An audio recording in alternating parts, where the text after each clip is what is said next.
හිටපු ජනාධිපති රනිල් වික්‍රමසිංහ මහතා නැවත පාර්ලිමේන්තුවට පැමිණීමේ සූදානමක් දැනට නොමැති බව හිටපු පාර්ලිමේන්තු මන්ත්‍රී රාජිත සේනාරත්න මහතා පවසා සිටී.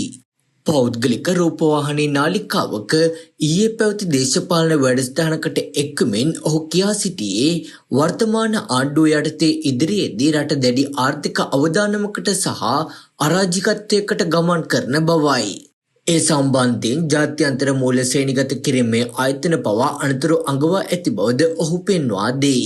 පසුගිය දින කිහිපයේ ඩොලරයේ අගය ඉහළ යාමත් සමග රනිල් වික්‍රමසිංහ මහතා නැවත පාර්ලිමේන්තුවට පැමිණෙන බවට සහ මන්ත්‍රීවරුන් 60ක් ආණ්ඩුවෙන් ගැලවී එන බවට පළ වූ වාර්තා හොදු මාධ්‍ය ප්‍රයෝග සහ සුරංගනා කතා පමණක් බව රාජිත සේනාරත්න මහතා මෙහිදී පවසා සිටියා.